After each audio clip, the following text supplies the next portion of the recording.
또 다윗의 시예요. 이 다윗의 시인데 시편 5편도 사실은 여기에서 7절이 핵심이 아닐까라는 생각을 해보았습니다. 한번 제가 읽어보도록 하겠습니다. 오직 나는 주의 풍성한 사랑을 힘입어 주의 집에 들어가 주를 경외함으로 성전을 향하여 예배하리이다.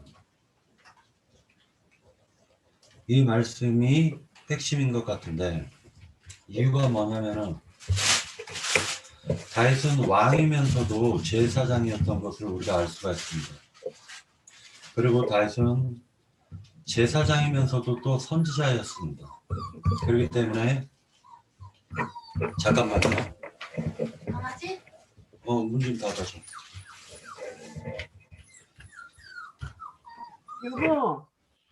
여보. 네, 한주아자매님 음소거 좀 지켜주시고요. 네. 그러다 보니까 이 말씀을 갖다가 우리가 상고하는데 특히 여기서 성전이라고 나오는 이 부분이 실제로는 지성소를 가리키는 것으로 보여집니다. 성전에 성소와 지성소와 마당들이 있잖아요. 그런데 이 성전은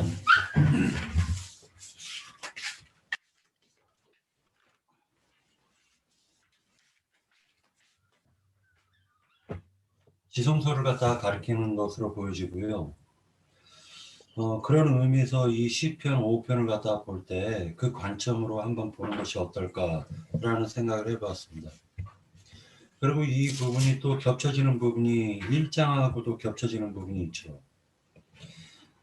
오만한 자리 1절에 보면 1장 1절에 보면 복 있는 사람은 악인들의 꾀를 따르지 아니하며 죄인들의 길에 서지 아니하며 오만한 자들의 자리에 앉지 아니하고 라는 이 말씀이 반복적으로 쓰여지는 것을 볼 수가 있습니다.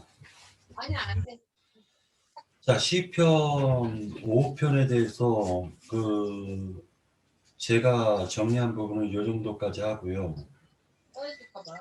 형제 자매님들 가운데서 시편 5편을 갖다 정리를 해주시면서 말씀을 갖다 증거할 수 토론을 갖다가 해보도록 하겠습니다. 자, 그리고 김혜자 자매님 음소거 해주시고요. 예.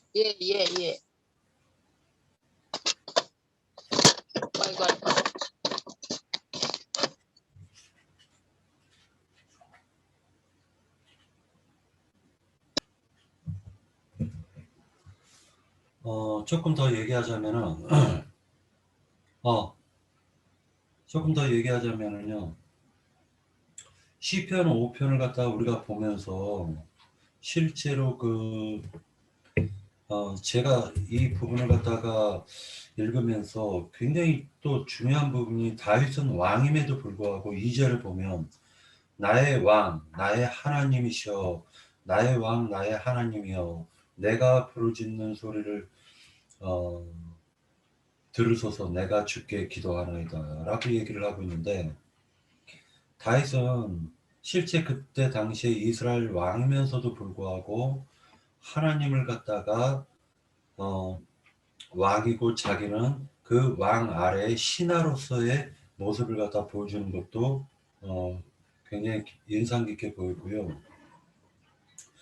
그리고 이제 3절을 보면 여호와여 아침에 주께서 나의 소리를 들으시리니 아침에 내가 주께 기도하고 바라리이다 라고 얘기를 하니까 실제로 제사장들이 아침하고 저녁에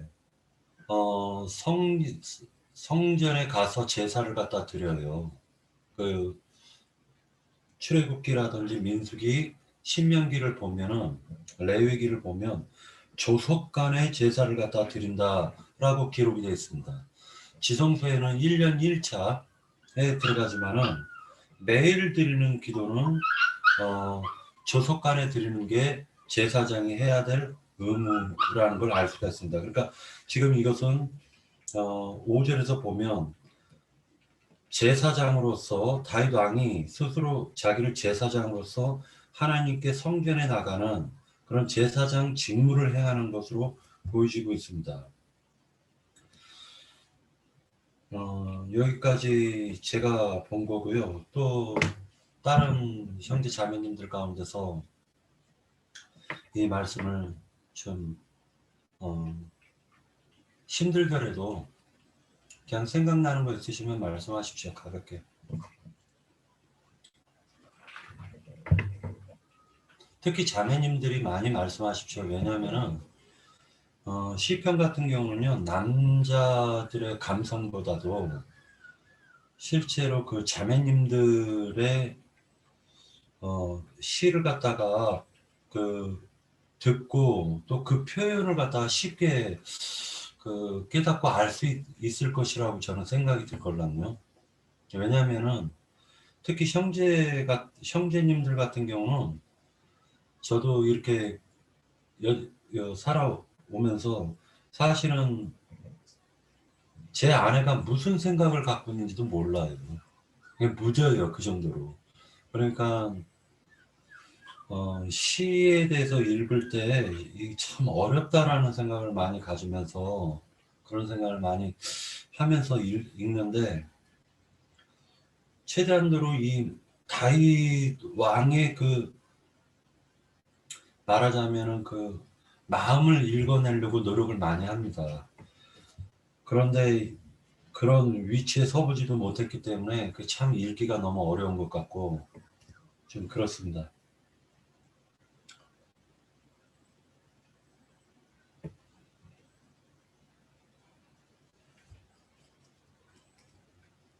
편안하게들 얘기하십시오. 편안하게들. 네. 우선 제가 뭐 아까 박영재 아까 뭐 오늘 줌집회 열까 말까 전화 왔길래 그때부터 일어나서 이제 조금 보기는 했는데 우선 이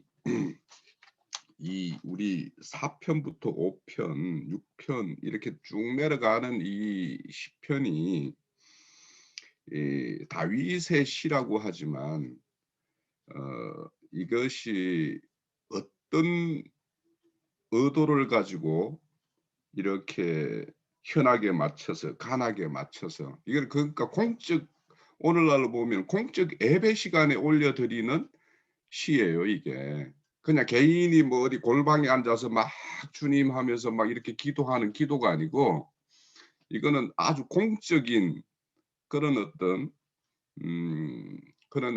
시간에 드리는 어떤 그런 예배이기 때문에 제가 비디오를 껐네요.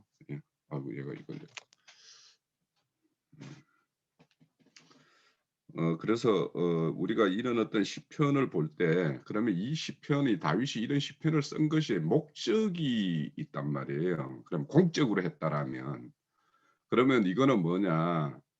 거기 이 어떤 의식 뭔가 이게 속죄 제물을 드리는 어떤 의식이든 아침 조석으로 드리는 어떤 제사의 의식이든 간에 이 제사에 참여하는 모든 자 그리고 물론 후세에 이렇게 우리처럼 이렇게 시편을 읽는 모든 자에게 경계를 삼게 하기 위해서 이렇게 주는 어떤 시라고 봐야 될 거예요.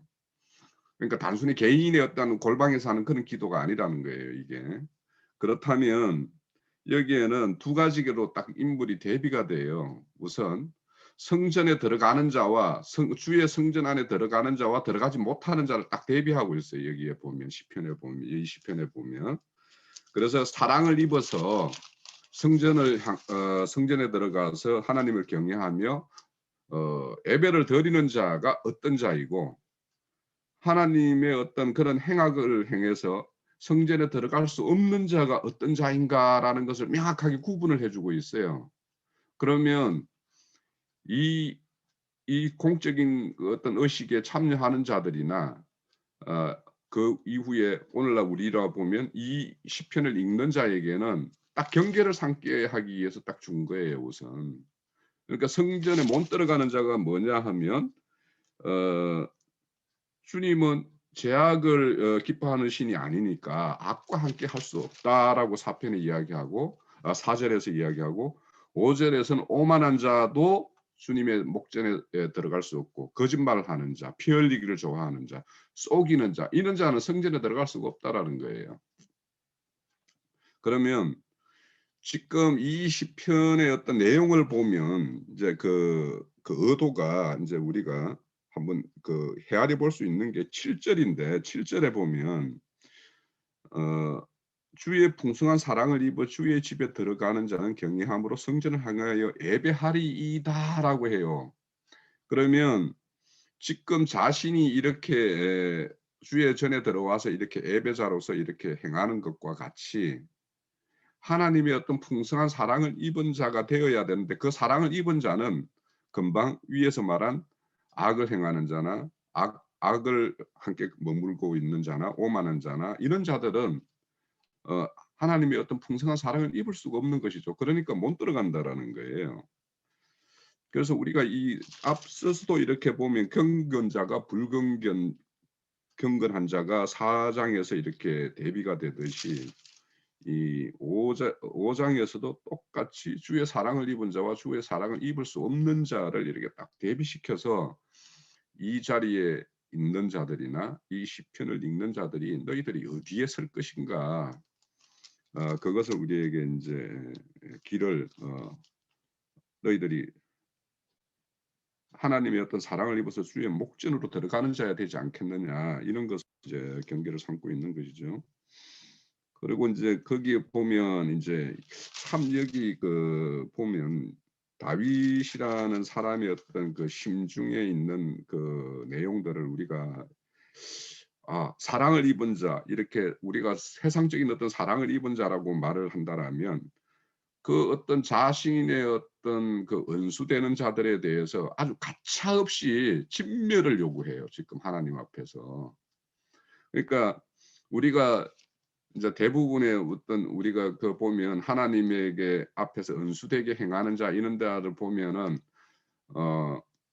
그들의 우리 뭡니까 사도행전 7장에 보면 스데반 집사 같은 경우는 저들의 그들을 자신을 어떻게 돌로 쳐 죽이는 그 자들에 대해서 어떤 하나님의 어떤 용서를 구하고 가는 자와 달리 다윗은 여기서 보면 그 패역자들을 그냥 그 정죄를 해 주십시오라고 이야기를 해요. 그래서 그 정죄는 뭐냐면 그들의 깨로 행하는 것 그것이 그들의 그 깨에 자기 자신들이 거기에 쏟게 만들고 그 깨에 빠지게 만들고 또 그 많은 허물들로 인해서 그들을 주의 전에서 완전히 쫓아내시고 뭐 이런 것을 이렇게 요구를 해요. 그래서 이런 거를 보면 이제 실질적으로 어떤 하나님의 앞에서 악이라는 것이 용서받을 어떤 그런 어떤 몰라서 이렇게 행하는 어떤 그런 거에 대한 어떤 용서를 구하는 것과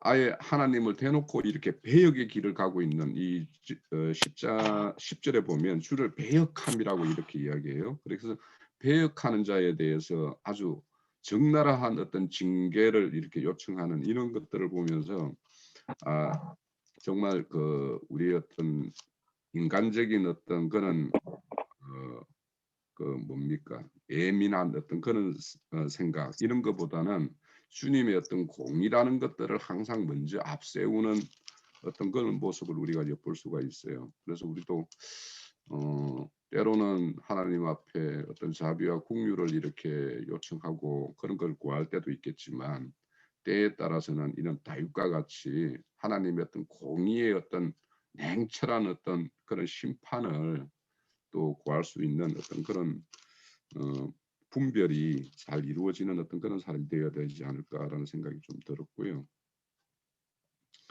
그 이후에 보면 이제 11절에 보면 이제 여기도 앞에서 3장에서부터 이제 2장에서부터인가요? 주께 피하는 모든 자 주의 피하는 자, 주께 피하는 자 이런 말씀이 계속 나와요. 이게 2장에도 여호와께 피하는 사람 이런 말씀이 나오고 그런 사람에게는 방패가 되시고 영광이 되시고 머리 되시는 자가 되신다 이렇게 말씀을 해요. 그래서 주님이 진짜 온전한 피난처가 된다라고 믿는 자이라면 성전에 들어가는 것을 사모하겠죠. 그러면 성전에 들어갈 수 없는 자가 어떤 자라고 분명히 여기에서 밝히고 있으니까 거기를 떠나서 주의 어떤 사랑을 입어서 성전 안에 들어가서 주를 온전히 경배하고 경외하며 예배하는 자가 될 수가 있겠죠. 그리고 또 기뻐하며 주의 보호로 말미암아 영원히 기뻐 외치고 주의 이름을 사랑하는 자 이렇게 이야기하는데, 우리가 흔히 이제 주의 이름을 사랑하는 자라고 할 때, 그러면 이제 주의 이름을 사랑한다라는 것은 주님을 어떤 하나님으로 알고 어떤 하나님으로 이렇게 나와 함께 나의 어떤 하나님으로 모시고 있는가, 이거에 따라서 주의 이름을 사랑하는데 어떤 하나님으로 사랑하고 있는가가 판별이 돼요. 그러니까 우리는 이 주의 이름이라고 하는 여기에서 보면 전제는 11절을 전제로 하고 보면은 주의 이름은 보호와 인도 이런 것을 딱 전제하고 있는 그 이름으로 이렇게 다윗은 이해하고 그에게 피하고 주님을 피난처로 삼고 있다라고 좀 이해가 돼요. 그래서 지금 이제 다윗이 그 어떤 어려운 환경 속에서 그런 공경 속에서도 주의 이름을 놓치지 않은 이유는 주님은 온전한 보호고 인도자이고 그게 온전한 피난처라고 생각을 하고 그런 하나님의 이름을 사랑하고 있는 자이기 때문에 끝까지 주님의 이름을 놓치지 않았겠죠. 12절에 보면 여호와의 주는 의인에게 복을 주시며 방패로 함과 같이 은혜로 그를 호위하리이다. 그래서 의인이라는 것은 우리가 저 앞에 1장에서부터 의인이 어떤 자가 의인인지에 대해서 우리가 이제 공부해 왔기 때문에, 그러니까 뭐 오만한 길에 서지 않고 죄인의 길에 악인의 꾀를 쫓지 않고 죄인의 길에 서지 않고 오만한 자의 자리에 앉지 않는 그런 사람이면, 우리 지금 5장에 5편에서도 말하는 악을 행하고 오만하게 행하고 거짓말을 행하고 피 흘리는 자고 속이는 자고 이런 자와 아주 대별되는 어떤 그런 사람이 결국에 의인이고 1편에서 말하는 그런 자가 되겠죠. 그런 자에게는 온전한 방패가 되시고 그는 끝까지 호위하시는 하나님이다. 그래서 다윗은 지금 현재 5편까지는 주의 이름을 온전한 피난처, 그분은 우리의 온전한 보호자, 그분은 우리의 어떤 안위를 이렇게 책임지는 자, 이런 자로 하나님을 알고 그런 하나님을 사랑하고 있다라고 보입니다. 예. 그리고 하나만 더 말씀을 드리면, 여기에 보면 그 9절에 그 5편 9절에 보면 그 입에 신실함이 없고 심중이 심히 악하며 그의 목구멍이 열린 무덤과 같고 그들의 혀는 아첨 하나이다라고 하는 요 말씀은 아마 대부분 성경에 보면 간주 로마서 3장 13절 이렇게 되어 있을 거예요. 대부분의 성경은 그렇게 간주가 되어 있죠. 그래서 로마서 3장 그 13절에 보면 의인은 없나니 하나도 없다라고 하는 그 말씀과 이렇게 연계되는 말씀이에요. 그래서 실질적으로 하나님에 의해서 온전한 새로운 어떤 생명으로 거듭나지 않은 자들은 다 이런 어떤 입에 신실함이 없고 그 입이 열면 악만 나오고, 그러니까 속 사람이 죽은 자이기 때문에 그 속에서는 뭐 죽은 자의 어떤 항치가 나올 수밖에 없을 거 아니에요. 그래서 요 시편 5편 9절을 로마서 3장에 가면 그렇게 바울 사도가 인용을 하고 있어요. 그래서 바리새인들, 서기관들, 헬라인이나 유대인이나 모두 제 아래 있는 자들은 다 열린 무덤과 같다라고 이렇게 표현을 하고 있어요. 예, 마칩니다. 예, 너무 정리 잘해 주셔서 고맙고요. 자, 여기서 한 가지만 조금 더 추가하면은 지금 이제 그 로마서에서 얘기하는 이 말씀이 실제로 구절을 보면 그러면 어떠하냐 우리는 나으냐 결코 아니라 유대인이나 헬라인이나 다 죄 아래 있다고 우리가 이미 선언하였느니라 기록된 바 의인은 없나니 하나도 없으며 라고 얘기를 하고 있는데 실제로 이제 이게 예수님께서 오셔가지고 저 홍성수 형제님 그 음소거 해주세요. 예수님께서 오셔가지고 그때 당시에 유대교 지도자들에게 뭐라 얘기를 하냐면 회칠한 무덤이라고 그러죠. 회칠한 무덤. 그러니까 회칠한 예수님께서 네 예수님께서 그래서 회칠한 무덤이라고 얘기를 하면서 실제로 지금 요 시편에서 암시하고 있는 이 말하자면은 악한 자 그리고 구절을 보면 그들의 입에 신실함이 없고 그들의 심중이 심히 악하며 그들의 목구멍은 열린 무덤 같고 그들의 혀로는 아첨하나니 라고 했는데 여기 로마서에서는 속임을 베푸나니 라고 얘기를 하고 있습니다. 정확하게 그 홍영재님께서 짚어서 얘기를 해주셨습니다. 요한계시록에서 보면은 22장 한번 다 같이 찾아서 읽도록 하겠습니다. 15절 개들과 점술가들과 음행하는 자들과 살인자들과 우상 숭배자들과 및 거짓말을 좋아하며 지어내는 자는 다 성 밖에 있으리라 라고 말씀하고 계십니다. 다시 돌아와 가지고 시편 5편에서 보면은 7절에 보면 오직 나는 주의 풍성한 사랑을 힘입어 주의 집에 들어가 주를 경외함으로 성전을 향하여 예배하리다 라고 얘기하고 있습니다. 자 여기까지 하고 다른 형제 자매님들도 정리하실 거 있으면 정리해 주시기 바랍니다.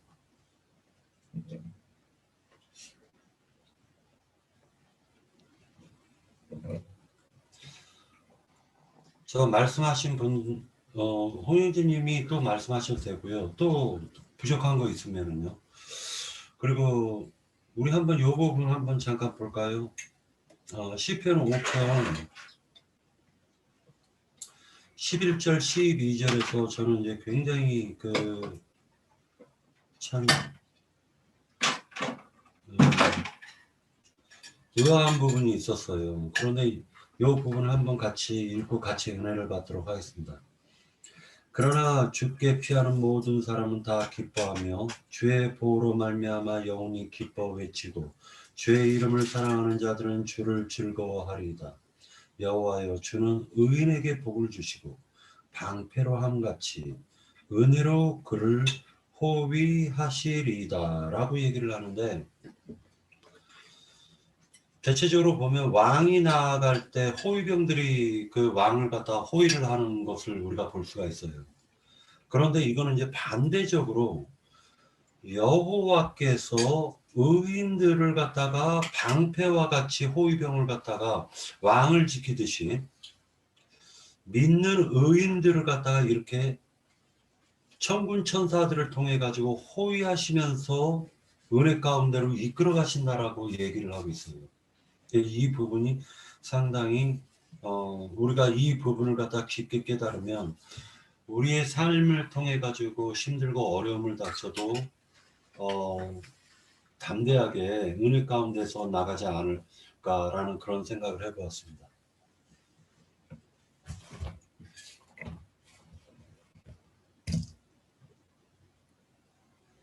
우선 하나만 좀 말씀을 미리 드려놓으면 여기 이제 박영재님이 아까 이게 조속으로 이렇게 제사 드리는 어떤 그걸 말씀을 하셨는데 그게 이제 2절에 5편 2절에 내가 주께 기도하나이다라는 말과 3절에 아침에 내가 주께 기도하고 바라리이다 할 때 그 기도한다라는 말이 좀 다른 말이에요. 이게 우리 성경에는 똑같이 기도한다라고 되어 있지만 그 첫 번째 그 2절에 나오는 기도한다라는 말은 우리가 순수히 우리가 쓰는 어떤 기도한다라는 거나 중재한다라거나 뭐 이런 어떤 그런 어떤 탄원한다거나 그래서 이게 이제 탄원시기 때문에 에, 연수를 이렇게 죄를 쟁취해 주십시오라고 하는 어떤 그런 탄원이 있고 이 내용에는 청원이 있어요. 또 이렇게 뭐 이렇게 좀 이 선의로서 청원을 요청하는 것과 악인에 대해서 죄를 징벌해 주십시오 하는 탄원이 이 두 가지가 들어 있거든요. 그러니까 이제 또 그거는 탄원이라면은 이제 다윗 자신의 어떤 심중에 이렇게 제가 내 앞에 있는 그 제 은수들로 인해서 내 어떤 주님이 앞에 나아가는 길을 곱게 해 주세요. 이런 말씀이 있어요. 뒤에 보면.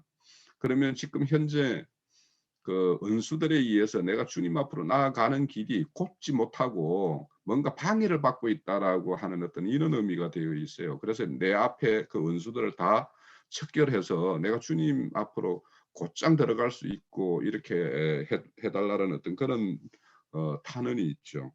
그래서 2절에 어떤 기도한다는 그렇게 순수 우리가 기도한다라는 의미고 두 번째 3절에 있는 그 주께 기도하나이다 이 말은 뭔가 정렬하다, 배열하다 이런 뜻이 있어요. 그래서 뭐냐면 아침에 조석으로 이제 하나님 성전에서 또 아니면 성막에서 이렇게 죄를 지낼 때는 뭔가 재물들을 이렇게 딱 이렇게 배열을 하고 뭔가 딱 이렇게 해서 이렇게 행할 거 아닙니까?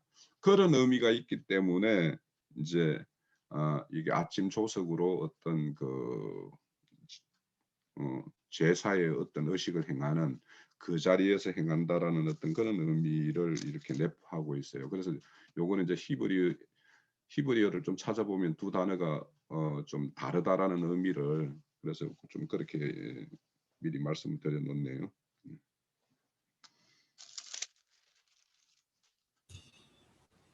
또 다른 분. 네, 니은하 자매님 말씀하십시오. 여기에서 아까 형제님도 그 7절에 그 말씀이 좀 중심적이다 하는 그런 말을 하셨는데 저는 이제 이 말씀을 보면서 여기에 배경이 다윗 왕이 압살롬에게서 쫓겨나서 예루살렘을 떠나는 그 배경인 것 같아요. 저 압살롬이 이제 예루살렘 성을 점령을 하고 하니까 그 사독하고 그 제사장들이 하나님의 궤를 들고 기드론 시내를 건너가서 그 압살롬에서 쫓겨나는 그 배경으로 보여져요. 그렇기 때문에 그러나 이제 거기에서 나중에 글로 이제 궤를 가지고 가다가 나중에 또 사독에게 그 제사장 사독에게 사독하고 아비아달에게 그 하나님의 궤를 도로 갖다 놓으라고 또 예루살렘 성으로 도로 가져다 놓으라고 또 그런 명을 하거든요. 다윗이. 그래놓고 나서 거기에서 그게 어디에 나오냐 하면 사무엘하 16장에 나오는데요. 그래서 이제 그렇게 도로 하나님의 궤를 예루살렘으로 가져가라고 그렇게 명을 하고서는 다윗 자신은 이제 감난산 길로 올라가서 그의 머리를 그가 가지고 맨발로 울며 가고 그와 함께 가는 모든 백성들도 각각 자기 머리를 가지고 울며 올라가니라 이렇게 말씀이 되어 있어요. 30절에 보면은 15장 30절에 보면은 그래서 그때의 그러한 침울하고 아픈 심정으로 이 시를 적지 않았나 싶어요. 그래서 여기에 그래서 7절에도 보면은 오직 나는 주의 풍성한 사랑을 힘입어 주의 집에 들어가 주를 경외함으로 성전을 향하여 예배하리이다. 이때 당시에는 사실 성전이라는 게 없었지만 하나님의 궤가 성전을 대신하였었잖아요. 그랬기 때문에 그 궤가 이제 예루살렘으로 도로 이제 가져가졌기 때문에 이제 그러한 침울한 심정에서 그 성전을 향해서 예배를 하겠다 하고 그렇게 저기 하지 않았나 싶어요. 우선은 여기까지만 얘기할게요.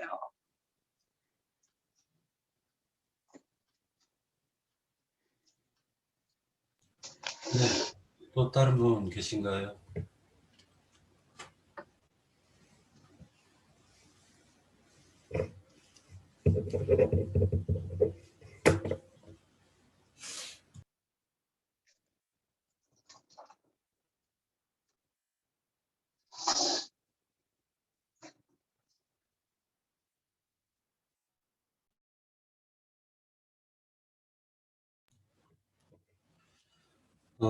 시편 5편에서 보면은 이제 제가 좀 이렇게 좀 신경 써가지고 봤었던 게 왜 7절에서 성전을 향하여 예배하리다 라고 얘기할 때 바로 앞에 보면 주의 집에 들어가 주를 경외함으로 성전을 향하여 예배하리다 라고 이 말씀을 하고 계시는데,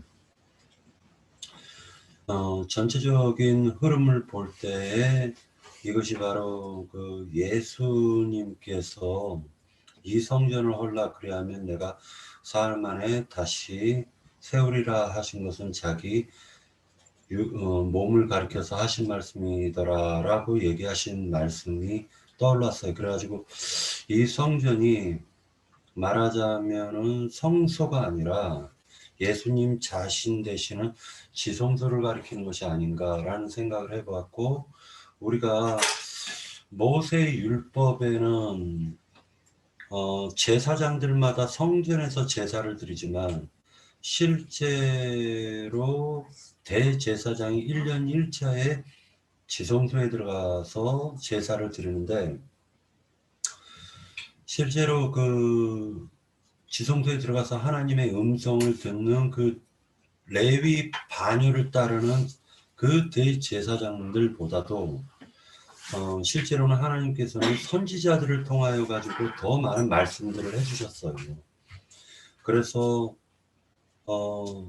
레위 반차를 따르는 그런 그 제사장들과 선지자 노선을 걷는 그 영적 제사장들, 즉 멜기세덱을 따라다니는 멜기세덱의 반차를 쫓는 영적 제사장으로서의 그 모습, 다윗에게 그런 모습이 보여졌걸랑요.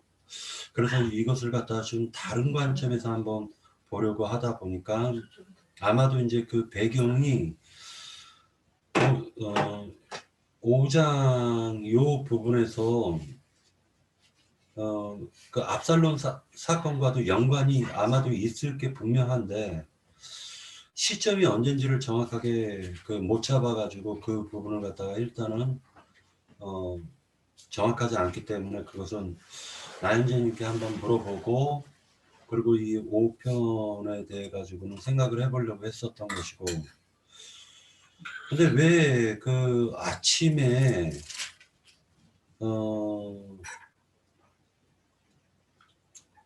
3절을 보면 여호와여 아침에 주께서 나의 소리를 들으시리니 아침에 내가 주께 기도하고 바라리이다 라고 할 때 이 아침을 강조했을까 라는 이 부분이 언젠지를 정확하게 모르겠더라고요. 그래서 이 부분에 대해서 좀 생각을 갖다가 좀 제가 감을 못 잡고 있습니다. 그래서 그걸 갖다가 얘기를 못했던 것이고, 아마 니나자매 말씀이 올 것 같습니다. 예. 아니 아마 시편이라는 것은 이게 시편의 1편에서 쭉 가는 게 시계열적으로 시간에 따라서 아마 이게 쫙 그 전개가 되어 있는 그런 시간 순서로 아마 시편이 배열되어 있지는 않을 거예요. 이게 그럴 수도 없을 것이고, 그래서 이제 이게 이제 실질적으로 어떤 한편으로 보면 이제 우리가 압살롬이라는 어떤 시편이 이제 3편에 있다 보니까 이제 그럴 수 있지만은 이제 다윗의 이런 어떤 3편이나 4편이나 5편이나 이런 시편들은 싹 다 그 다윗이 고난 당할 때 쓴 시편이거든요. 그러면 다윗의 어떤 고난의 시기라는 거는 기름 부음 받고 그 이후부터는 계속 그 어떤 고난의 어떤 시기였기 때문에 그래서 어떤 상황에서 그러니까 이게 이제 봐봐요. 여기에 보면 다윗의 시가 인도자에 따라 현악에 맞춘 노래예요. 그러니까 이거는 정상적인 뭔가 의식을 이렇게 치르고 있는 어떤 중의에 이루어지고 있는 그 어떤 다윗의 어떤 그 시편으로 봐야 될 것 같거든요. 제가 보는 데는. 그러면은 그 당시에 음악을 이렇게 이끄는 자, 현악이 있고 관악이 있고 뭐 이랬을 거란 말이에요. 음악의 앞에 인도자가. 그러면 그런 어떤 상황에서의 어떤 시편으로 이렇게 봐야 되기 때문에 과거의 어떤 시점에 자신이 겪었던 사건을 그 이후에 어떤 그 어떤 의식을 행하고 있는 그 자리에 끌고 와서 그 어떤 심중에 있는 걸 토설하면서 이런 일이라는 거는 다윗이 경험했던 일이라는 것은 후대에 누구에게도 똑같은 일이 있을 수 있는 일이기 때문에 왜냐하면 원수와 하나님 편과 원수는 항상 공존하고 있기 때문에 그래서 우리에게 이제 저는 이게 우리 그 다윗 자신의 어떤 경험을 가지고 우리에게 어떤 경건자의 사랑 입은 자의 어떤 그 길을 이렇게 나아갈 수 있도록 그러면 그 반대가 오만한 자, 속이는 자, 피 흘리는 자 이런 길을 피할 수 있도록 우리에게 경계로 주는 어떤 그런 시로 읽어야 되는 거 아닌가. 그래서 이제 저는 이제 한편으로 이런 생각이 들어요.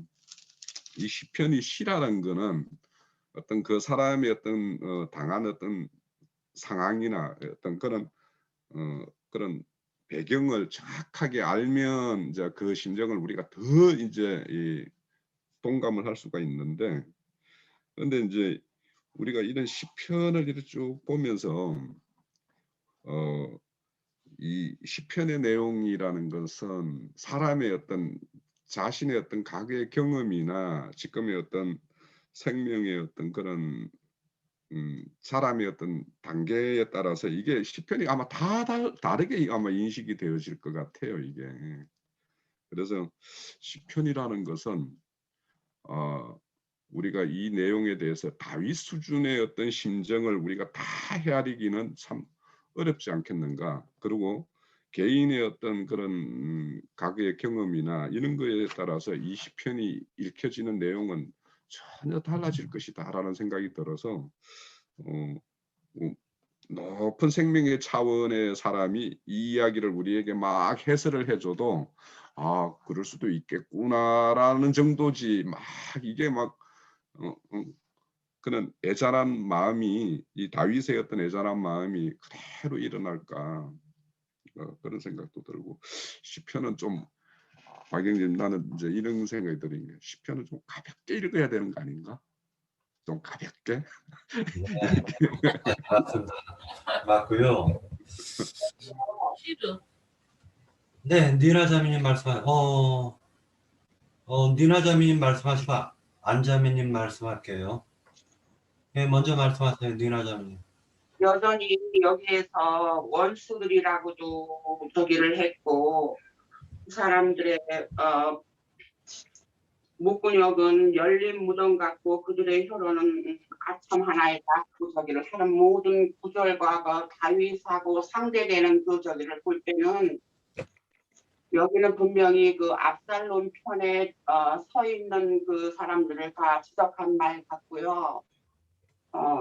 또 다윗은 자기 스스로가 의인으로 저기를 하면서 강태로 하나님 우리가 앞서 우리가 본 것처럼 그 시편에선가 저기에서 그 주는 나의 방패이시오 하고 또 저기를 했잖아요. 그런 것처럼 여전히 다윗 형제님은 주님을 방패로 삼고 믿음에 완전히 순종하는 그러한 자세고 저기 한 걸로 봐서 여기에 내용은 아까 제가 말씀드린 대로 압살롬을 상대로 그 편의 승자들과 또 그 성전의 교회를 도로 예루살렘에 갖다 놓았기 때문에 그 성전을 향해서 자기가 기도를 하겠다고 하는 예배를 하겠다고 하는 그런 말씀과 모든 내용이 쭉 내려가는 걸로 봐서는 그 배경이 맞지 않나 싶은 마음이 들어서요. 그래서 제가 또 조금 덧붙였어요. 여기까지예요. 네, 수고하셨습니다. 안자매님 말씀하십시오. 그 미나 자매님 뭐 거의 중복되는 말씀인데요.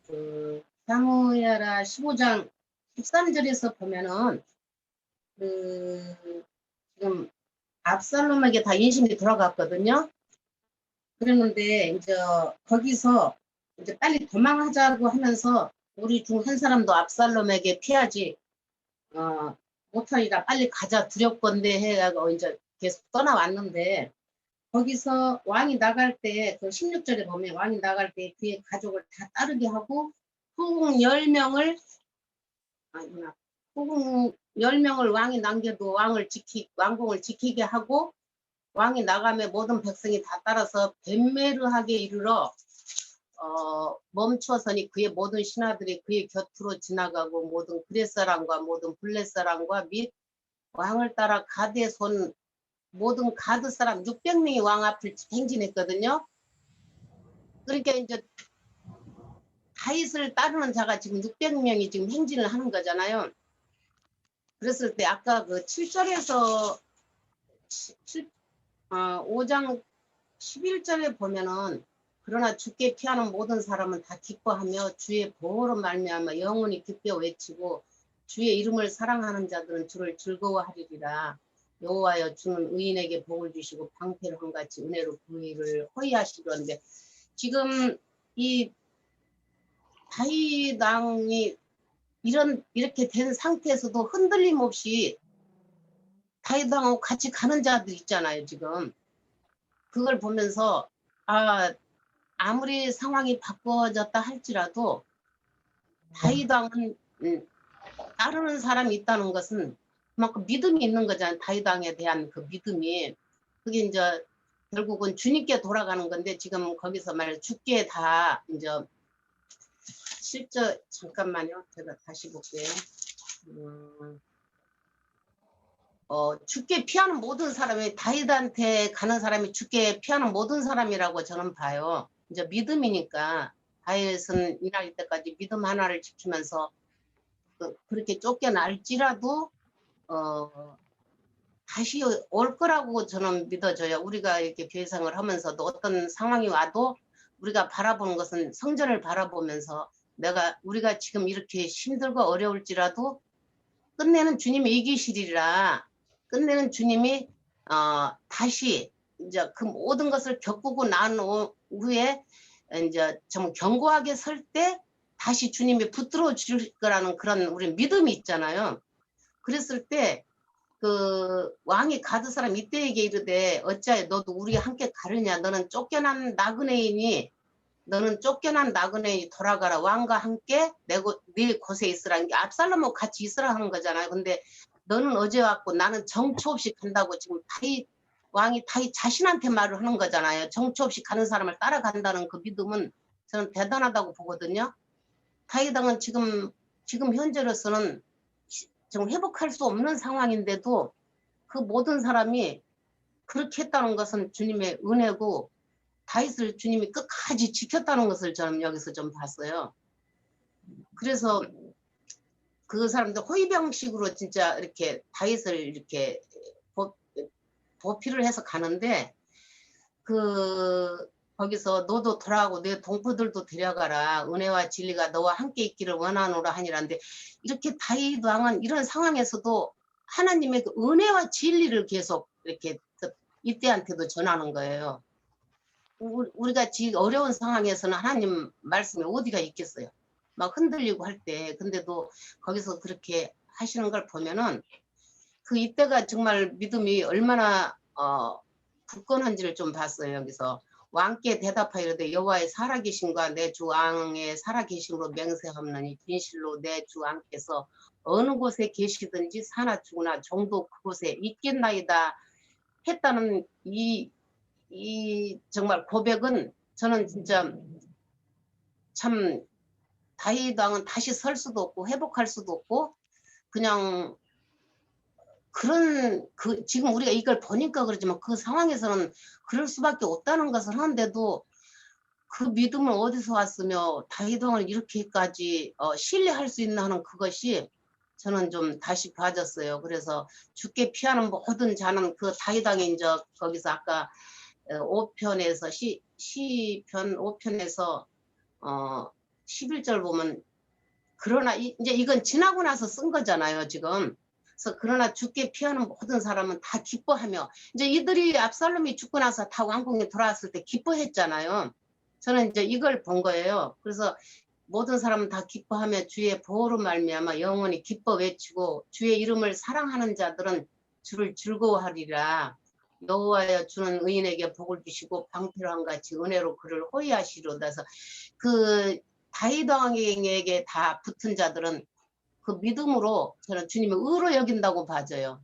그것은 진짜 지금 우리가 이걸 읽었지만 그 상황에서는 참 급박한 상황인데 다윗한테 붙냐 압살롬한테 붙냐 내가 어느 줄에 섰을 때 죽느냐 사느냐 기로에 서 있었는데도 흔들림 없이 600명 가량이 다윗 앞을 갔다는 것은 지나갔다는 것은 저는 이 말씀을 그전에도 봤지만 새롭게 좀 봐졌거든요. 제가 좀 느낀 것은 여기까지였어요. 여기까지 할게요. 조금만 제가 설명하자면요. 사무엘하 19장을 한번 볼까요? 19장 18장 33절.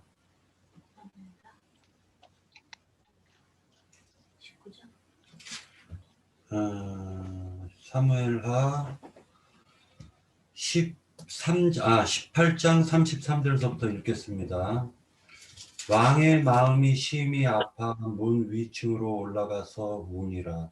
그가 올라갈 때 말하기를 내 아들 압살롬아, 내 아들 압살롬아, 차라리 내가 너를 대신하여 죽었더라면 압살롬 내 아들아 하였더라. 여기서 보면은 19장으로 넘어가서도요, 4절에 보면은 뭐라 얘기하냐면은, 자, 19장 1절에 어떤 사람이 요압에게 아뢰되 왕이 압살롬을 위하여 울며 슬퍼하나이다 하니, 2절에 보면 왕이 그 아들을 위하여 슬퍼한다 함이 그날의 백성들에게 들리매 그날의 승리가 모든 백성에게 슬픔이 된지라. 그날의 백성들이 싸움에 쫓겨 부끄러워 도망함 같이 가만히 성읍으로 들어가니라. 왕이 그의 얼굴을 가리고 큰 소리로 부르되 내 아들 압살롬아 내 아들아 하니 요압이 집에 들어가 왕께 말씀드리되 왕께서 오늘 왕의 생명과 왕의 자녀의 생명과 처첩과 비빈들의 생명을 구원한 모든 부하들의 얼굴을 부끄럽게 하시리니 이는 왕께서 미워하는 자를 사랑하시며 사랑하는 자를 미워하시고 오늘 지휘관들과 부하들을 멸시하심을 나타내심이니라. 오늘 내가 깨달았으니 만일 압살롬이 살고 오늘 우리가 다 죽었더라면 왕이 마땅히 여기실 뻔하였나이다 라고 얘기해요. 그러니까 결과적으로 뭐냐면 다윗 왕의 관점에서는, 근데 시편 5편에서 보면은요 뭐라고 얘기를 하냐면은 시편 5편에서는 이렇게 얘기를 하고 있어요. 저주를 퍼붓고 있단 말이에요. 뭐라고 저주를 퍼붓고 있냐면은 주는 죄악을 기뻐하는 신이 아니시니 악이 주와 함께 머물지 못하며 오만한 자들이 주의 목전에 서지 못하리이다. 주는 모든 행악자를 미워하시며 거짓말하는 자들을 멸망시키시리이다. 여호와께서는 피 흘리기를 즐기는 자와 속이는 자를 싫어하시나이다 라고 얘기를 합니다. 그러니까 결과적으로는 뭐냐면은 이것이 과연 압살롬일까라는 생각이 들었던 거예요. 그래서 내 시점을 못 잡겠다라는 거예요. 자, 지금 압살롬을 위해서 탄식한 다윗이 만약에 이것이 이렇게 탄식한 다윗의 입에서 저주의 말을 퍼부을 정도의 원수를 갖다 생각했던 것은 그 전에 다윗의 일생을 보면은 사울왕과 그리고 사울왕에게 핍박받고 고난받았던 그 다윗 왕의 일생에 있어서 사울왕에 붙어서 아첨했던 자들, 그들을 의미하고 있는 것은 아닐까라는 생각이 들었어요. 그래서 그 시점을 압살롬으로 잡아야 될 것인가, 아니면은 전체적으로 압살롬이 끝나고 난 이후에 두 번째 아들의 반역을 의미하는 것인지, 아니면은 그 이후 사무엘하 19장 이후에 열지파가 반역했었던 그 사건을 의미하고 있는 것인지를 모르겠어가지고 요 부분은 나영진님께 한번 점검이 필요하겠다 해가지고 제가 얘기를 못했던 거예요. 그래서 5장에서 보면은요, 저는 그래서 핵심을 어디에다 잡았던 거냐면은 7절에 잡았던 것이 성전에 들어가서 예배를 드리는 자들과 주의 집에 들어가 또는 성전에 들어가서 예배를 드리는 자들과 그 반대되는 원수들은 하나님이 성전에 못 들어오게 하신다는 거예요. 그들은 말하자면은 그들은 쫓아내시고 그들을 하나님께서 심판하시기를 갖다 지금 간구하시는 걸 볼 때, 이런 관점으로 보면은 전체적으로 지금 압살롬의 반역을 의미하고 있다라고 보기가 참으로 어렵기 때문에 제가 그런 부분에서 시점을 못 잡고 있었던 거예요. 예, 여기까지 하고, 다른 형제 또 이게 니나 자매님이나 안 자매님께서 말씀을 더 하실 거면 하셔도 됩니다. 예.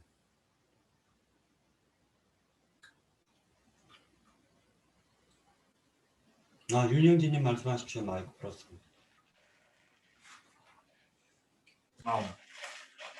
졸립고 성경은 안 보이고 참 곤고한 저녁입니다. 오늘도 이 시편 5편을 보면서 뭐 이런 경우 없는 문장이 다 있나, 저는 이렇게 생각해 봤습니다. 왜 그러냐, 분명히 우리아의 아내 밧세바를 범하고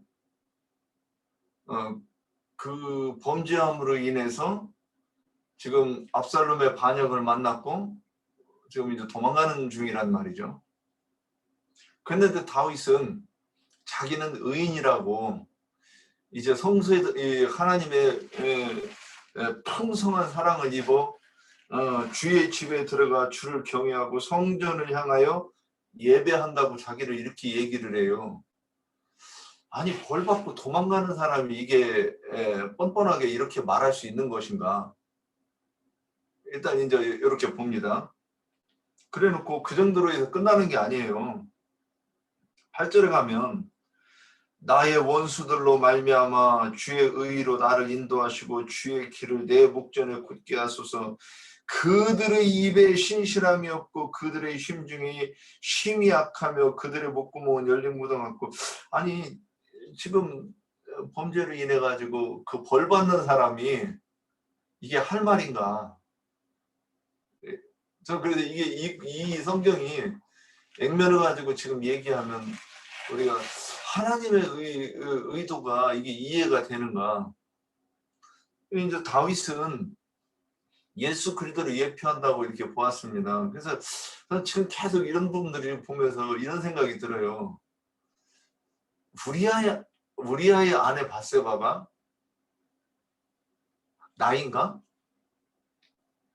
아니면 다른 누구인가?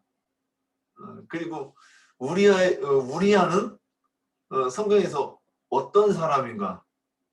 분명히 그가 이방인으로서 이 하나님의 집에 귀순한 자로 보이고 그러는데 그는 어떠한 사람인가가 이게 우리한테 설명이 먼저 이게 명확하게 되고 나서 이 시를 읽어야 이게 뜻을 알 수 있지 않겠는가. 이제 그렇게 해놓고 10절 다시 하나님이여 그들을 정죄하사 자기 꾀에 빠지게 하시고 그 많은 허물로 말미암아 그들을 쫓아내소서. 그들이 주를 배역함이니이다. 아니, 분명히 다윗이 범죄했는데 여기서 왜 그들이 하나님을 배역했다고 말하는가. 이제 이런 부분들이 그러나 죽게 피하는 모든 사람은 다 기뻐하며 주의 보호로 말미암아 영원히 기뻐 외치고 주의 이름을 사랑하는 자들의 주를 즐거워하리다. 그러면 또 이 11절에서 보면 지금 압살롬과 다윗의 지금 이 상황에 설정된 관계를 통해서 또 그리스도의 사역에 대해서 그 부분을 가지고 11절을 보면서는 저도 이게 명확히 모르지만은 또 그리스도의 사역을 언뜻 이렇게 비춰가면서 얘기하는 것 같아요. 왜 이제 여기서 나오는 것들이 죽게 피하는 피하는 모든 사람은 다 기뻐하며 주의 보호로 말미암아 영원히 기뻐 외치고 주의 이름을 사랑하는 자들은 주를 즐거워하리다. 이런 표현들이 믿음 안에서 표현되는 그런 표현들이라고 이렇게 보여요. 그냥 언뜻. 네. 엉터리 같긴 한데 하여튼 이렇게 언뜻 이렇게 보이는 것들 가지고 얘기합니다. 그래서 이제 마지막 12절의 그 결론에서 여호와여 주는 의인에게 복을 주시고 이렇게 얘기하면서 지금 이제 그러면 이 앞에 쭉 얘기하는 것이 의인과 악인에 대해서 얘기를 했는데 의인과 악인에 대해서 얘기를 한다고 보이고 그러면 지금 시편 1편에서 의인이 어떤 사람이고 악인이 어떤 사람인가 이렇게 이제 거기서 쭉 설명을 했단 말이죠. 1장에서. 그런데 여기서 의인은 다윗이고 악인은 압살롬과 그를 따르는 자들이라고 지금 얘기하고 있어요. 근데 성경 과정에서는 우리가 눈으로 읽을 때는 분명히 이 지금 바세바를 범한 죄의 대가로 지금 이 피난을 가고 있는데 하여튼 읽을 때는 정반대의 내용으로 이렇게 기록되어 있어서 여기에 내포된 주님의 그 뜻이 무엇인가 저도 지금 계속 그 생각을 하면서 이걸 읽으면서 처음에는 지금 이 부분을 못 보고 이제 이 성경을 읽다가 주님 여기 뭐라고 하시는 겁니까? 계속 하다가 보니까 좀 이런 부분들이 이렇게 좀 캐치가 되는 것 같아가지고 좀 잠깐 횡설수설했습니다. 아이고 죄송합니다. 여기서 시편 5편을 보면서 그 관점, 시점이 언제인지는 모르겠지만 분명한 것은 하나님의 성전을 향하여 예배를 드리는 그 광경과 즉 제사장의 모습으로의 광경과 그리고 12절에서 보면은 여호와께서 의인에게 복을 주시는데 그것이 뭐냐면은 방패로 지켜주시고 은혜로 호위해 주시는 하나님. 이게 성경에서 보면 이런 말들이 나옵니다. 내가 너를 눈동자처럼 지켜주시겠다. 그러니까 눈을 부릅뜨고 지켜주시겠다라는 말씀이 나와요. 그러니까 이러한 부분들을 볼 때 다윗이 지금 처해져 있는 그러한 많은 역경과 환난 속에서의 그런 것이 시점을 못 잡겠고 일단은 그렇지만 중요한 것은 아침이라는 말이 나오고 기도하고 지금 제사장으로서의 그 조속간의 그 제사를 드리는 그 실제의 모습은 예수 그리스도를 갖다 상징하고 있는 즉 다시 얘기해서 다윗이 지금 메시아의 심령을 받아 쓴 시 같은 그런 느낌을 받았어요. 그래서 악인에게는 굉장히 저주를 퍼붓고 지금 하나님의 성전에서 예배를 드리는 자들에게는 굉장한 축복의 말씀을 하고 있기 때문에 그런 관점으로 일단은 압살롬 부분을 요거 5장은 좀 제하고 보는 것이 낫지 않을까라는 생각을 하고 그런 관점에서 이 5장의 키포인트를 갖다가 전혀 잡지를 못했어요. 오늘 저도. 그래서 이것은 성전 안에 있는 자와 성전 밖에 있는 자 요렇게밖에 저는 생각을 못했습니다. 5장 읽으면서 제가 느낀 거는 그거고요. 자, 요것이 아까 그 니나 자매님하고 안 자매님께서 또 다른 의견이 있으시면 더 얘기하셔도 됩니다. 우선 제가 조금만 말씀을 드릴게요. 우선 그거는 어떤 시점인가가 여기에는 어떤 시점인가가 꼭 중요한 어떤 그 뭐 이 말씀을 우리가 이해하고 우리가 이 말씀에 의해서 우리의 어떤 신앙을 세우고 신앙을 지키는 거에는 어떤 사건의 배경이 사실 중요하지는 않아요. 제 생각에는. 왜냐하면 다윗의 어떤 삶 가운데는 항상 원수와 자신의 편에 서 있는 자들이 대척점을 이루고 산 어떤 그런 인생 전체가 그렇게 살았어요, 다윗이. 그러니까 늘 이때는 어째 보면 통일 왕국을 이루었을 때 각처에서 이방 나라들이 다윗에 대적해서 이렇게 일어나고 나라들이 거기에 복속됐던 나라들이 다시 이렇게 변방해서 다윗에 대적해서 일어나고 이런 사건들은 늘 있었기 때문에 그래서 이런 어떤 배경은 어떤 사건을 두고 있는지는 잘 모르겠지만 이건 과거를 해상하는 것은 분명한 거예요. 왜냐하면 간악에 맞춰서 현악에 맞춰서 지금 뭔가를 제사를 드리면서 공적으로 이렇게 행하는 가운데에서 다윗이 이렇게 자기가 이제 얽혀서 심중에 있는 것들을 이렇게 얽혀서 이렇게 교훈하고 있는 어떤 그런 내용이기 때문에 그렇게 보이고요. 우선 이제 그 윤형제님 말씀은 이제 우리가 그리스도의 복음을 모르는 상황에서 다윗이라는 그 어떤 행적을 두면은 뭐 다윗이 얼마나 나쁜 놈, 죽일 놈 할 수 있죠. 그런데 우리는 이미 복음을 알고 예수 그리스도의 어떤 그런 언약의 어떤 확증을 우리는 직접 목도한 자로서 그 자로서 어떤 다윗이 이렇게 범죄했지만은 용서를 받고 하나님의 어떤 온전히 마음에 합한 자라고 하는 어떤 이런 것까지의 어떤 하나님의 어떤 평가를 받는 그 다윗의 행적에 대해서 우리 어떤 신앙을 이렇게 견주어서 우리가 다윗에게서 우리가 배워야 될 것을 배우고 또 다윗이 범했던 어떤 죄악을 통해서 우리가 알게 모르게 이렇게 행하는 어떤 그런 악한 것들에 대해서 우리가 경계로 삼는 이런 것이 목적이기 때문에 이것을 이제 만약에 그런 어떤 그런 관점이 아닌 그냥 다윗의 어떤 순수하게 어떤 뭐 범죄한 거와 관련해 가지고 범죄를 이렇게 자기가 사람이 범할 수 없는 죄를 범해놨는데 그 오만한 자, 거짓말하는 자, 속이는 자 이런 자에 대해서는 막 엄하게 처벌해 주세요 이렇게 한다고 하는 것을 이렇게 뻔뻔할 수 있냐 이런 거는 아닐 거 아니에요. 우리가 복음을 알고 있는데 그래서 우리가 이런 어떤 말씀을 이렇게 볼 때 만약에 어떤 사건적인 것, 과거의 어떤 사건적인 걸 이야기하고 그렇게 한다라고 하고 말씀을 만약에 시편이나 어떤 우리가 구약의 말씀을 이렇게 본다라면 우리가 욥의 친구와 같이 그런 논쟁하는 것과 뭐가 다를까? 그래서 우리는 이런 어떤 다윗의 시편을 보더라도 그냥 복음으로서 이렇게 하나님 앞에 어떤 사함을 받은 자로서의 어떤 하나님의 어떤 그런 은혜와 긍휼에 의해서 죄 사함을 받고 의인의 어떤 칭함을 받은 자가 이렇게 당당할 수 있다라는 것, 하나님 앞에 이렇게 청혼한 아버지에게 그러니까 아버지에게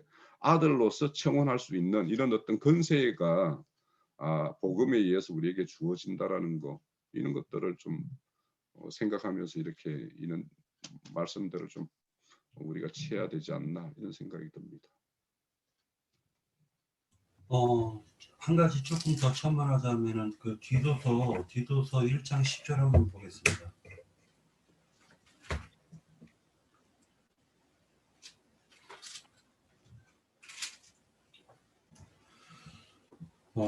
구절에서 밑분 말씀의 가르침을 그대로 지켜야 하리니 이는 능히 바른 교훈으로 권면하고 거슬러 말하는 자들을 책망하게 하려 함이니라. 불순종하고 헛된 말을 하며 속이는 자가 많은 중 할례파 가운데서 특히 그러하니라 라고 얘기합니다. 그들의 입을 막을 것이라.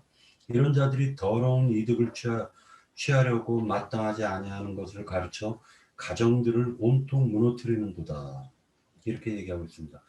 다시 얘기해가지고 할레파 유대인들이 내뱉고 있는 말들이 하나님께 돌아온 자들이죠. 이들이 예수님을 믿는다 하는 자들이 결국에 가가지고는 또 그들의 입에서 나오는 것이 더러운 이득을 취하고 가정을 온통 무너뜨려 버리는 어떤 그런 행위를 했었는데, 다시 로마서로 가면은 3장에 보면은, 로마서 3장에서 보면은 뭐라고 얘기를 하고 있냐면은 예수님께서 분명히 회칠한 무덤이라고 얘기하셨고, 그 다음에 사도 바울은 그것을 깨닫기를 3장 10절을 보면 기록된 바 의인은 없나니 하나도 없으며 깨닫는 자도 없고 하나님을 찾는 자도 없고 다 치우쳐 함께 무익하게 되고 선을 행하는 자는 없나니 하나도 없도다. 그들의 목구멍은 열린 무덤이요 그 혀로는 속임을 일삼으며 그 입술에는 독사의 독이 있고 그 입에는 저주와 악독이 가득하고 그 발은 피 흘리는 데 빠른지라.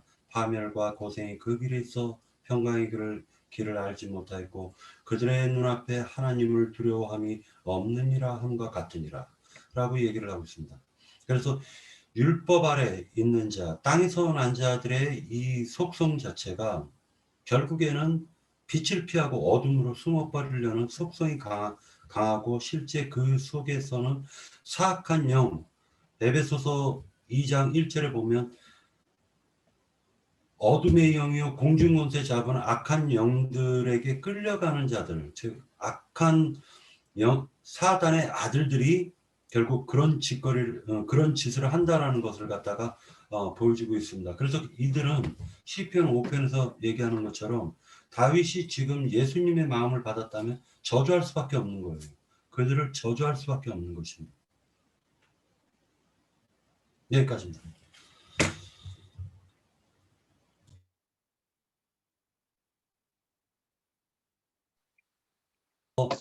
안자매님 말씀하실 겁니까? 네. 저희 기령진님 말씀하실 거예요. 이제 한두 분만 더 받고, 이제 정리할, 예, 애자자매님 말씀하세요. 네. 기령진님은 음소거 해주시고요. 네, 내가 막 특별히 깨달은 건 없는데요. 여기 보면 10편에 보면은 이게 그 두 노선을 말하고 있잖아요. 가인의 노선하고 셋의 노선하고 이 저기 10편에 그 악한 자들은 다 가인의 길을 가는 자들이에요. 뭐 지금 형제님이 노마서 말씀하시고 뭐 그 디도서 말씀하시고 다 말씀하셨는데 여기서 보면은 다윗은 또한 예수 그리스도를 예표하는 사람이지만 다윗은 예수님과는 또 다르잖아요. 그 사람이기 때문에 인간 사람이기 때문에 이제 이런 그 압살롬의 그 죽음에 대해서 애통하는 것은 또 인간적인 그 사람의 그 어떤 것을 말하는 것 같아요. 그 부모가 자식을 사랑하는 그 서로의 관계를 좀 말하는 것 같고 여기 시편에서는 이제 주님께서 영적으로 이거를 나는 보거든요. 예수 그리스도께서 그 사역을 했을 때 그 방해하고 하는 저기 유대인들이 있잖아. 율법으로 예수님이 이 땅에 오셨을 때도 그 해방을 놓고 방해를 하고 뭐 네가 하나님의 아들이냐 그리스도냐 그렇게 했을 때 그런 비방하는 말들을 많이 들었고 또한 이 그 영을 받은 선지 사도들이나 그 복음 전하는 주님의 하나님의 일꾼들을 또한 유대인들이 가인의 길을 가는 자들이 또 이런 길을 피 흘리는 길을 갔으며 저기 또 저기 사도들이나 주님의 그 일꾼들을 파송한 그 형제 뭐 바울이나 뭐 베드로나 이런 길을 간 셋의 길을 간 분들을 다 피 흘린 자들이잖아요. 저 가인의 길을 간 자들이 여기서 보면은 내가 잠깐만 볼게요.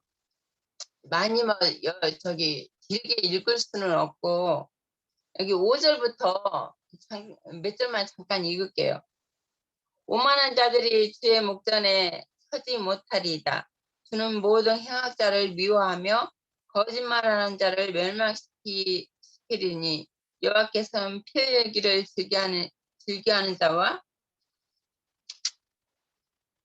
속이기를 싫어하는 자니이다. 오직 주는 주의 풍성한 사랑을 힘입어 주의 집에 들어가 주를 경외함으로 성전을 향하여 예비하리다.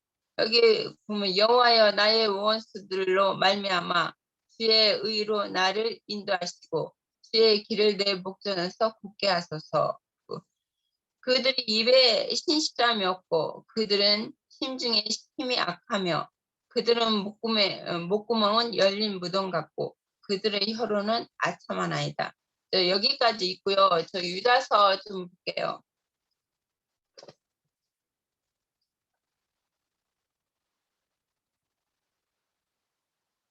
뭐 다 읽을 수는 없고요. 여기 유다서 1장 5절부터 조금 읽을게요.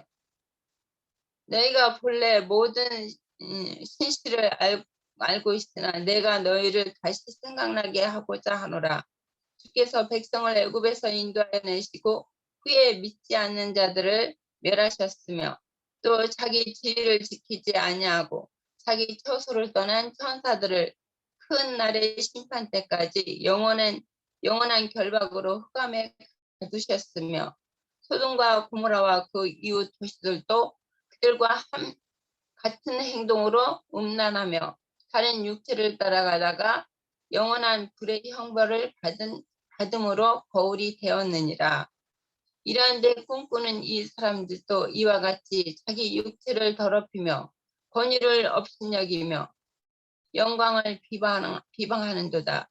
천사장 미가엘이 모세의 시체에 관하여 마귀와 다투어 변론할 때에 감히 비방하는 판결을 내리지 못하고 다만 말하되 주께서 너를 꾸짖으시기를 원하노라 하였거늘 이 사람들은 무엇이든지 그 알지 못하는 것을 비방하는도다. 또 그들은 이성 없는 짐승같이 본능으로 아는 것으로 멸망하느니라. 화 있을진적 이 사람들이여 가인의 길에 행하였으며 싹들 위하여 발람의 어그러진 길로 몰려갔으며 고라의 폐역을 따라 멸망을 받았도다. 이들은 기탄 없이 너희와 함께 먹으니 너희의 애찬에 암쳐요. 자기 몸만 기르는 목자요. 바람에 불려가는 물없는 구름이요. 또 죽어 뿌리까지 뽑힌 가을 열매 없는 가을나무요. 여기까지만 읽을게요. 이게 시편의 5편에 보면은 다윗이 그렇게 시를 쓴 것은 그 가인의 길을 행하는 자들을 말한 것 같아요. 여기까지입니다. 형제님 기다리고 계십니다. 네. 제가 좀 보충 좀 하면 네. 해도 될까요? 네. 제가 지금 이제 아까 그 말씀드릴 때 전혀 안 보이다가 이제 이 부분이 어떤가 하고 이제 좀 간절히 보려고 하는 마음을 가지고 이제 성경을 이렇게 다시 이렇게 묵상하다 보니까 아까 이제 그런 말씀을 드렸어요. 그리고 나서 지금 다시 이제 이렇게 쳐다봤습니다. 근데 저는 여지껏 그 압살롬에 대해서 이름을 찾아볼 생각을 안 했어요. 왜 그러냐면 그냥 나쁜 놈이니까.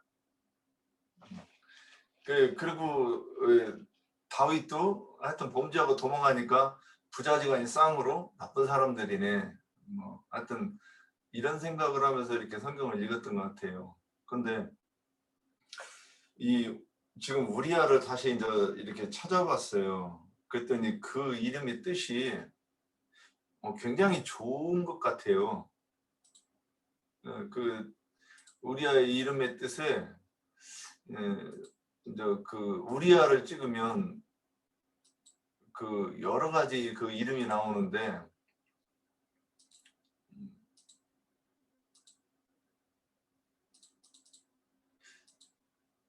어디 갔냐?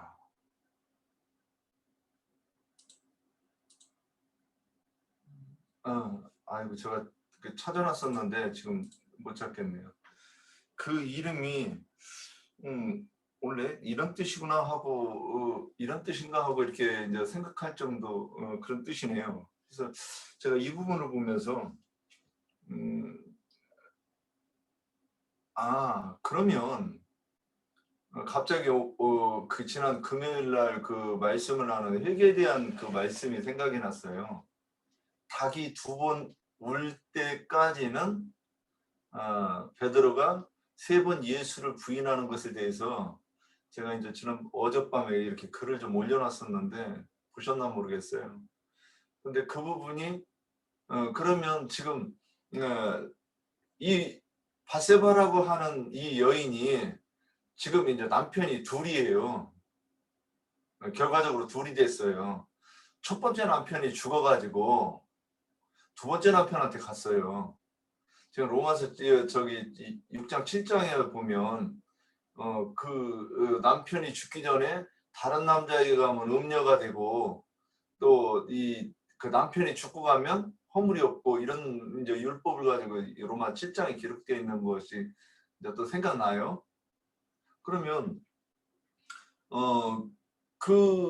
이 바세바가 그 남편이 첫 번째 남편은 이제 그 율법 아래 매여 있던 그 신앙인의 상태를 얘기하는 것 같고 그 다음에 두 번째 남편은 이제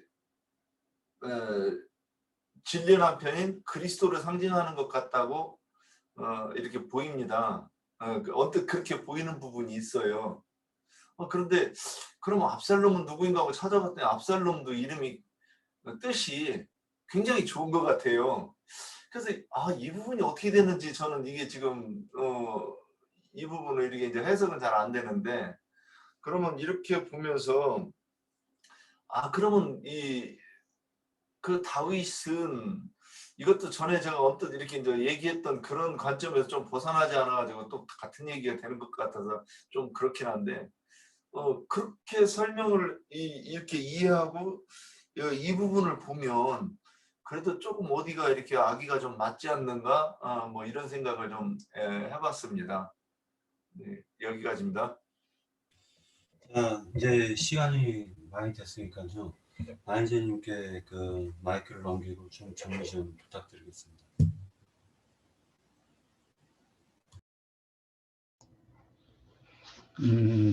나는 뭐 되도록이면 참여하고 싶지가 않고요.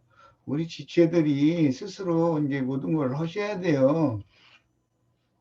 자꾸 저기 나한테 뭐 이렇게 하면은 저기 결론을 막 내리고 이런 식으로 되면은 그 또 하나의 그 종교 집단이 생기는 거예요. 우리 형제들이 다 알아서 하는 거예요. 자꾸 그렇게 하셔야 돼요. 잘해 보여야 돼요, 이제.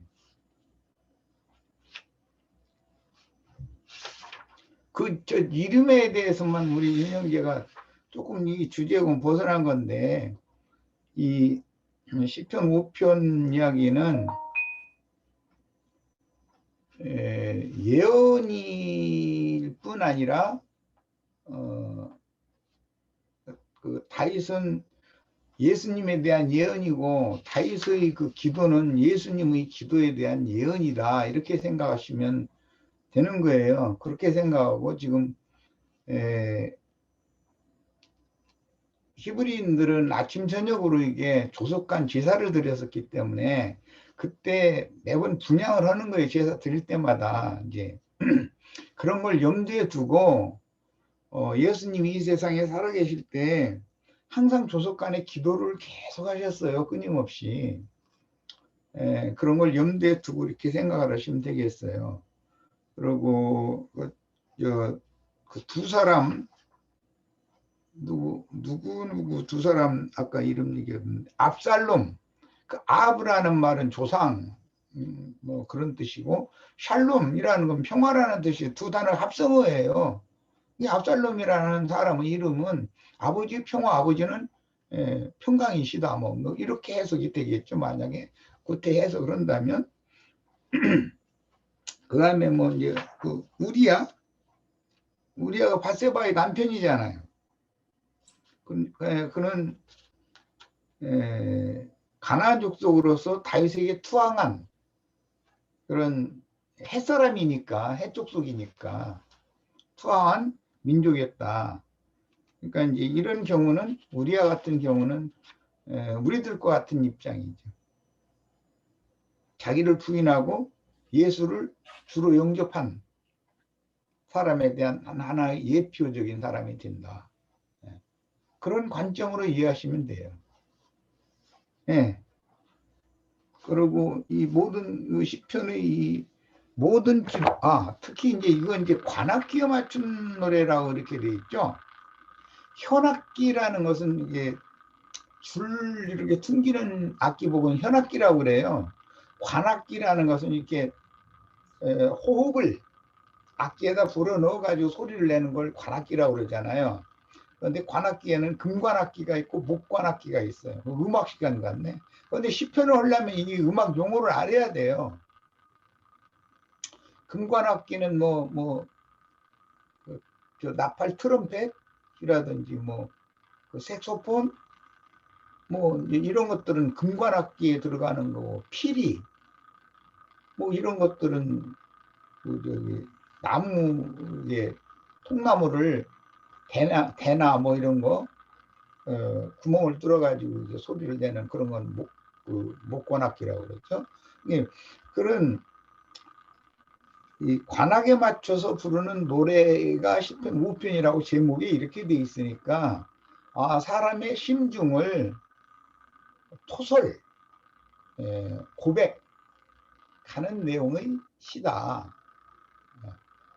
주님 앞에 조석과 이제 기도를 하는, 제사를 드리는 건 이제 기도를 하는 건데, 기도시인데 기도할 때 중심을 하나님 앞에 이렇게 입김을 불어넣는 거예요. 그 속에서 나오는 이 기운을 악기에 불어넣어 가지고 소리로 이렇게 내보내는 그런 음악 기구가 관악기라고 그러잖아요. 그런 걸 이해를 해가면서 읽으시면 그때 내가 긴 얘기, 각 구절 얘기 안 해도 충분히 될 거라고 생각해. 우리 형제들이 어쨌든 앞으로는 나를 의지하려고 하지 말고 형제들이 다 해야 돼요. 네, 마칩니다. 이건 마지막에 그래도 말씀을 조금 정리를 해줘야지 이렇게 음식을 갖다가 정확하게 먹는 그런 좀 배불리 먹는 느낌이 들어가지고 나영재님께 부탁을 드렸고, 또 왜 그러냐면은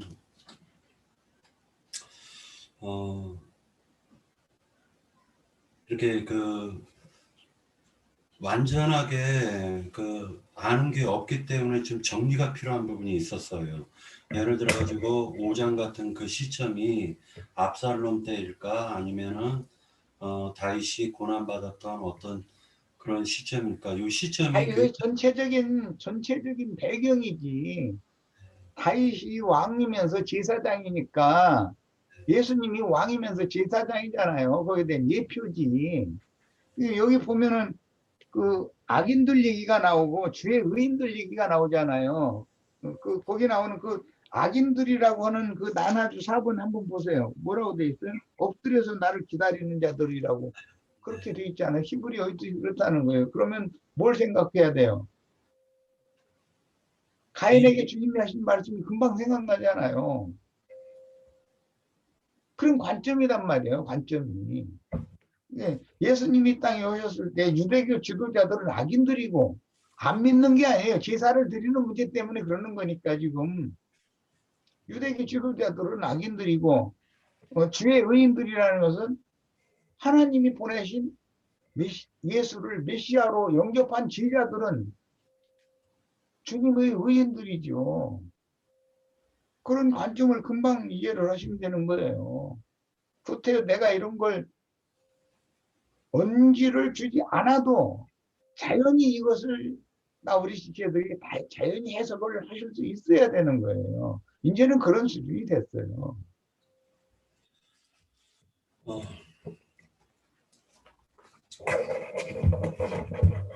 여기서 또 한 가지만 더 질문을 드리자면요. 7절에 보면은 예를 들어 가지고 요 성전이라고 번역을 하고 있는데 이게 명확하지가 않아 가지고 어떤 몇 장 몇 절에서 그런 느낌을 받은 그런 게 아니기 때문에요. 그래서 질문을 드리는데 이 성전이 조속간에 드리는 제사는 말 그대로 성소를 의미하고 있는데 그렇지, 나왔어. 네, 성소를 의미하고 있는데 요 7절에서 얘기하고 있는 이 다윗이라든지 아니면은 레위 반차를 쫓는 사람들이 아니라 멜기세덱의 반차를 쫓는 선지자나 다윗 같은 경우는 지금 지성소에서 날마다 조속간에 예배를 드리는 그런 느낌을, 그러니까 말하자면 그런 말씀을 읽으면서 이게 지성소 같다라는 생각이 들었어요. 그래가지고 그게 조금 형제님한테 질문을 드리고 싶었습니다. 그 12절과 연결을 해봐야 돼요. 여호와여 주는 의인에게 복을 주시고 방패로 함같이 은혜로 그를 호위하시리이다 그랬는데 이것은 심령을 지켜주는 걸 말하는 거예요. 신약 성경에는 하나님의 은혜가 너 심령이 있을지어다 항상 그렇게 되어 있잖아요. 그러니까 나우스라고 번역하는 것은 마당 성전을 말하는 것이 아니라 성소를 말하는 거예요. 휘장 안에 들어가 있는 상태를 말하는 거예요.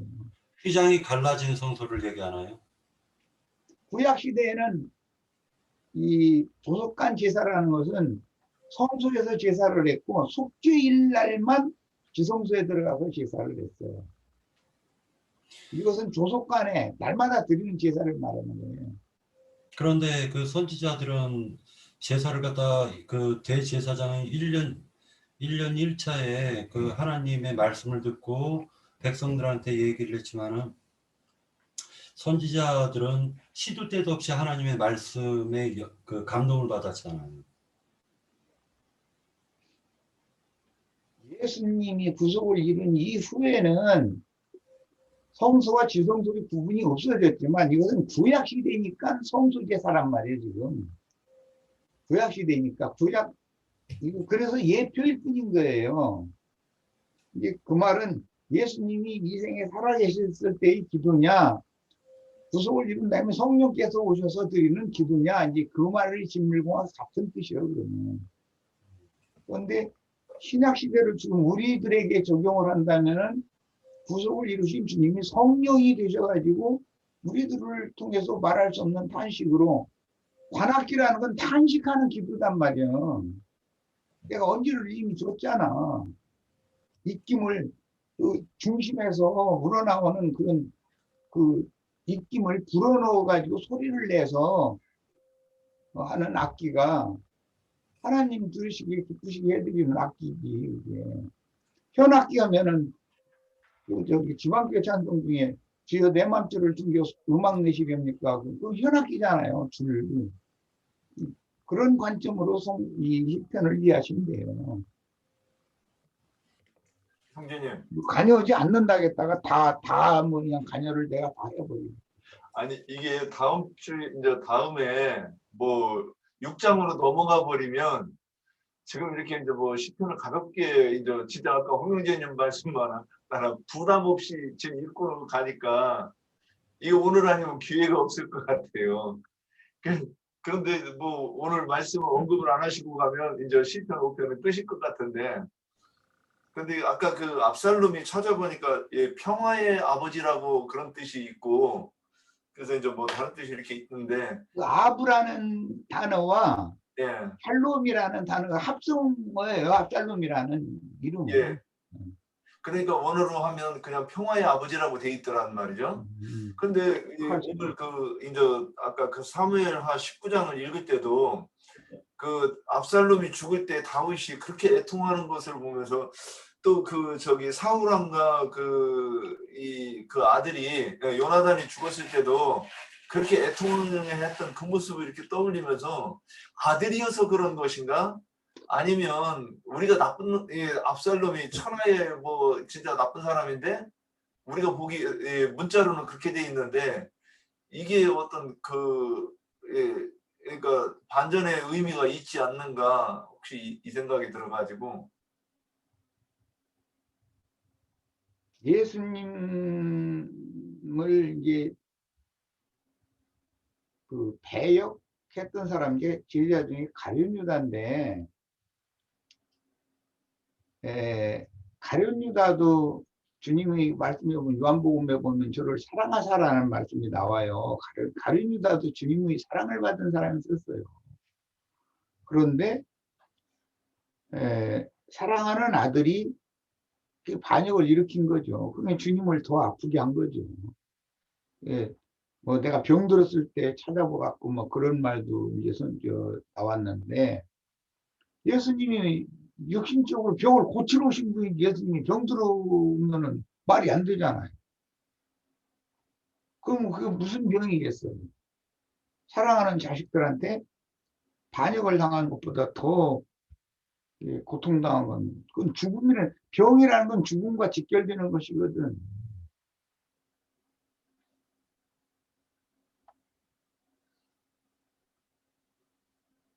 이 교회 생활에서도 그렇고 세상에서도 그렇고 배신당하는 것 같이, 배신하는 상대를 죽이는 거예요. 영적으로. 그게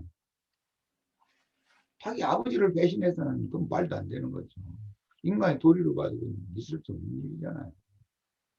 그래도 다윗은 아버지이기 때문에 사랑하던 그 자식을 향한 마음이, 그 아픔이 오래 갔을 거라는 건 뻔하죠. 그렇지만 하나님이 뜻이니까 그걸 받아들여야지. 다윗도 결국 그 군장이, 다윗의 군장이 요압이 죽였잖아요, 압살롬을. 그런데 그게 하나님이 압살롬을 죽이기로 이미 작정하셨었어요. 그래서 그 압살롬이 죽게 되는 원인은 다 아실 거예요. 다윗이 첩들을 예루살렘 성에 놔두고서 피난을 갔거든, 10명을. 이유가 있는 거예요. 아버지의 여자를 범했기 때문에 하나님이 이는 여호와께서 압살롬을 죽이기로 작정하셨기 때문이다 라고 성경에 답이 나와 있어요. 근데 교회 생활에서도 이게 그렇게 중요한 거예요.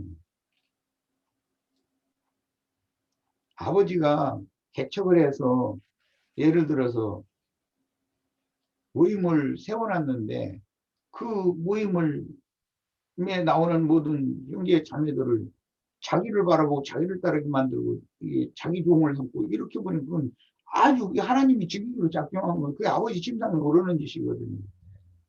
그런 걸 이해를 하는 거예요. 그리고 뭐